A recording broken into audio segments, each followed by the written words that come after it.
Beasley Boston, hosted by George Knight. Public affairs programming on Beasley Media Group stations in Boston. Here's a universal truth, and that is that we learn a great deal from our parents, in varying degrees, of course, covering a wide variety of things in life. We're going to speak with Rob Schwartz, whose father, Morrie Schwartz, was the subject of the best-selling book Tuesdays with Morrie.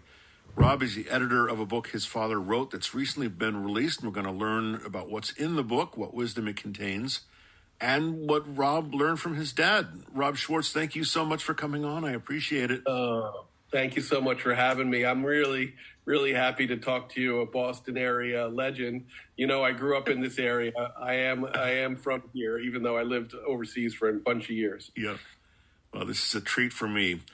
The new book is titled The Wisdom of Morrie, and we're going to talk about what's inside that book. But I thought it would be helpful to start with some background on your dad. Those who have read Tuesdays with Morrie, you know, likely already familiar with your dad's background. But for those who haven't, can you talk a bit about what your dad was about and what he did in life? Sure. So my father was a professor of sociology and social psychology at Brandeis University. I'm sure your listeners are familiar with it in Waltham. And basically, he was one of these people that really loved people. His, main fields were social psychology. So that's really about how we interact with each other as on a societal basis. And he loved teaching. He loved his students. His students loved him. I think a lot of this comes through in Tuesdays with Morrie and why it was such an incredible bestseller. It's on the bestseller list for 5 consecutive years. I mean, number one on the list for 5 consecutive years from 98 to 2003. I think your listeners, after a certain age, will remember Tuesdays with Morrie. They're under 30. They may not remember it because it was 20-something years ago that it was on the bestseller list. But my dad was really, concerned with people. He was also a psychologist, and they opened a low-cost mental health facility, mental health care. So basically giving therapy to people for free in Cambridge. It was called Greenhouse. It was in operation for decades and decades. My father was one of the founders of it. So he was really involved in the community as well as teaching his classes at Brandeis. How did your dad end up being the subject of Tuesdays with Morrie? How did that come about? How did he hook up? Sure. That's an interesting story, actually, very much a Boston story, too. So my father was a professor at Brandeis, as I said. He got sick with ALS at age 75, which was very unusual to develop it at such a late age. Yeah. Usually if you get ALS, it happens in your 40s or in your 50s at the latest. And so he was still teaching at Brandeis a few courses, and he started talking about what it was like to be ill and facing death and what you thought about when you were facing death. And he got a lot of attention. And there was a colleague of his at Brandeis who knew an editor at the Boston Globe. And he told this editor about what my dad was doing. And the Globe sent Jack Thomas. I don't know if you remember Jack Thomas. He was a great human interest writing for the Globe for decades and decades. And he did a fantastic story on my dad, 2 pages in the Globe. And it just so happened that a senior producer at Nightline with Ted Koppel is from Boston. This is, of course, back in the day when people still got paper newspapers. And he had the Globe delivered to him in Washington, D.C. And he saw this story on my father, and they brought Dad on Nightline. And that was a huge success. Yeah. But also his ex-student, Mitch Albom, who had no contact with my father for 16 years, saw the episode, realized that his old professor had a fatal illness, and came back. He only intended to meet my father once and then, say his goodbyes. But he was so entranced with what my father was saying, he continued to meet him for 14 consecutive weeks. And then he wrote Tuesdays with Morrie. And the rest is history. Right. Wow. We're speaking with Rob Schwartz. Rob is the son of Morrie Schwartz, the subject of the best-selling book Tuesdays with Morrie, and Rob is also the editor of a recently released book his dad wrote titled The Wisdom of Morrie. So let's talk a little bit about The Wisdom of Morrie, starting with how you decided it was time to get it out there to the public. Yes, absolutely. Well, I'll wind the story back a bit because it goes way, way back. As people who have any familiarity with this story will know, my father's been gone for a long time. So this manuscript was obviously written a really, really long time ago. So we'll have to wind it all the way back to 1989 when I was a very young man. And I was living at home for the very last time, about to go off to live in Japan. And my father was actually writing this book. So I was at home for about 3 months in 1989, and he and I talked about his ideas. This book is about remaining vital and creative and joyous while you age. And he bounced his ideas off of me, and we had a great opportunity to discuss them, even though I was not the target audience for the book. Then I went off to Japan, and then he got sick, as I just explained, and he had been writing this book for 4 years, from 1988 to 1992, and then he put it in a desk drawer, and he got ill, and the whole Nightline thing happened, and then he passed away. Of course, my father never saw a word of Tuesdays with Morrie, right? Wow. That he was passed before the book was published. And then I would come back and forth between Tokyo, where I was living, and Boston. We had a house in Newton, and I'm a journalist, so I would be writing my articles. And one day I just pulled open my father's desk drawer, and I found the manuscript. And of course, I knew it really well because I had all these talks with my dad about it. So I thought, wow, we have a real opportunity to publish this. And it was a very long process. My mother was very much involved. My mother is now passed. She passed in 2021, but she was a big supporter, and she was actually a big editor of my father's academic work. So she put me on the road of editing this and, making it the best version for the public. And that's what we have now. Rob Schwartz is editor of the book, The Wisdom of Morrie. I want to talk a little bit about some of the themes in the book. You mentioned your dad was a people person. That's clear. And also, his pearls of wisdom, I think, very relevant in 2023. One of the things he talks about is the importance of prioritizing human connections. I don't know if you could expound on that, please. Absolutely. Well, I would say this is like sort of his core value of his entire life.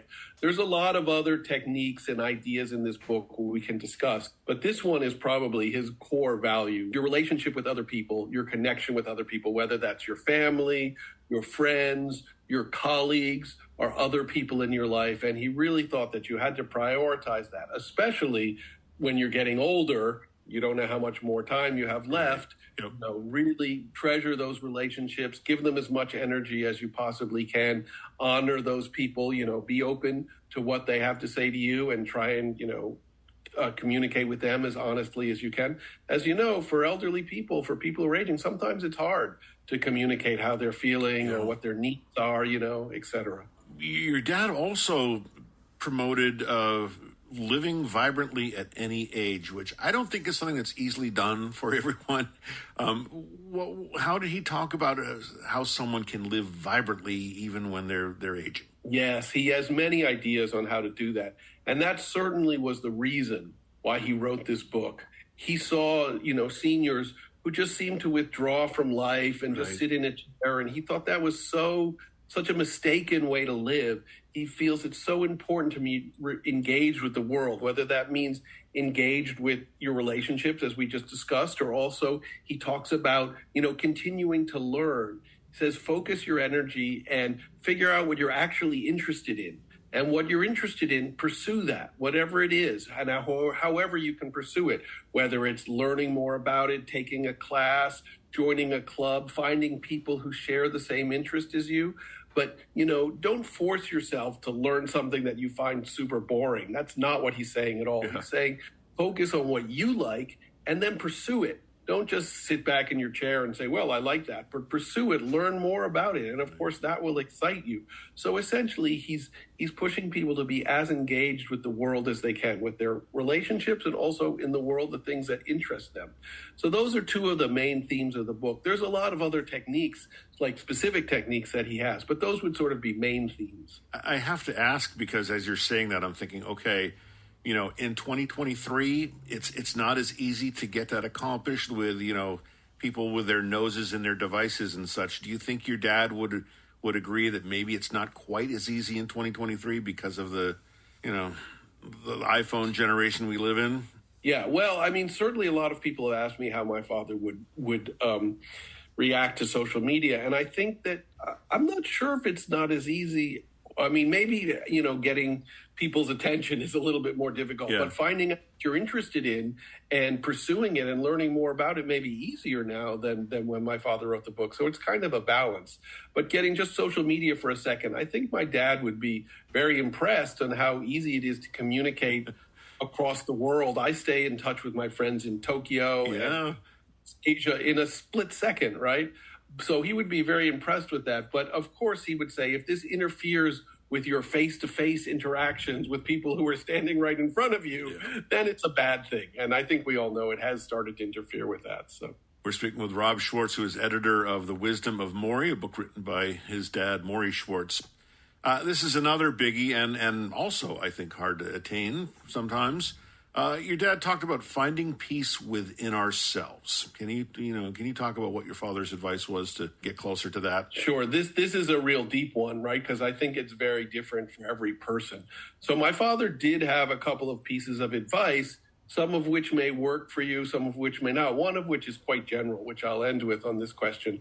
But he was very into meditation, and he thought that meditation was a really, really useful technique to calm your energy, relax, forget all your worries and all of the troubles of the day and all of that, and just, meditate, usually on your breath, or there's different types of meditation. But he thought it was very, very useful. And in fact, studies have shown that seniors who meditate live on average, I think the figure is 5 years longer than seniors who don't meditate. So, that's a pretty striking figure. But in addition to that, this book has, a lot of suggestions for people. And one of them is develop a spiritual connection. I think there's a lot of people in our society who've just sort of disregarded that. If you disregard religion, they sort of throw spirituality out with it. And my father would not say that's a good idea. Whatever it means to you, if you're into organized religion, that's fine. Whatever a spiritual connection means to you, you should try and establish it. And my dad didn't have any real, specific ideas about this. He would say that, we're all part of a greater whole. We all participate in this, life cycle, which is much bigger than us. And however you relate to that and however you put that together as a spiritual connection is something that you should sort of try and pursue and strengthen. How about the issues of ageism and age casting? Your dad, I think, was an advocate for people not letting that bog you down. Can you talk about what his advice was for that? Yeah, well, first of all, thank you for using the term age casting. That's actually a coinage of my father. Yeah. He created that term in this book, The Wisdom of Morrie. So obviously he was appalled by ageism and how people, just decided that once you were past a certain age, you were sort of useless and society had no use for you. He thought this was absolutely ridiculous and kind of horrific, and also not international, not worldwide. Our society is much different towards seniors than other societies, especially one that I lived in, Japan, right? So this is not something where everybody approaches it the same way in the rest of the world. And he thought that seniors just have so much to offer in terms of experience and knowledge and understanding, and should participate in society as much as they possibly can. And he noticed that because of people's age, they were just put into a certain box with what they could do, what role they could play. And that's how he created the term age casting, which is like from the film term typecasting, where an actor is just put in one role and that's the only role you can play. You can only be the bad guy, right? So it's taken from that root, but he created this term age casting. And, it's equally as evil as ageism and all the other isms, which we know that every person is individual and has pretty much unlimited potential. And we just shouldn't be trying to box them in with whatever wrong-headed concept we have in our mind, We're speaking with Rob Schwartz. Rob is the son of Morrie Schwartz, who is the subject of the best-selling book Tuesdays with Morrie. Rob is the editor of a recently released book his father wrote titled The Wisdom of Morrie. Rob, I want to get back to the issue of mental health, which you brought up earlier, because I know access to mental health care was so important to your dad. Can you talk further about that and why that was such a key thing for him? Sure. Well, this would be really long. I'll try and keep it brief. So this was actually kind of my dad's life work. He wrote a book in the 50s, which was a major breakthrough work about how people are treated. It meant people with, mental issues with the psychological issues are treated. It was called the mental hospital. And it radically restructured the way that he thought people should be approached. And one of his insights was all of the relationships around a patient or a person have an effect on them. There's people had never thought of this before. So if you were in an institution and two doctors were having a disagreement, this had a big effect on the patient, right? Yeah, he just showed with this work how interconnected all human relationships are. And this has sort of been his life theme, right? And then, as I said, after that, he continued to teach about these things at Brandeis for decades and decades. And he was so committed to it. Back in the day, in the 1970s or whatever, psychological help was only for people who could afford it, right? Psychiatrists and psychologists were really expensive, and it wasn't covered by insurance back then, right? So my father thought this situation was pretty much intolerable. So that's why he started this low-cost mental health collective called Greenhouse, which was right in Central Square and ran for years, decades and decades. Even my father was one of the founders, but even after he left, it still continued, I think, until just a few years ago. So it was probably operating for 40 plus years. And they charged on a sliding scale, which meant if you couldn't pay anything, you didn't pay anything.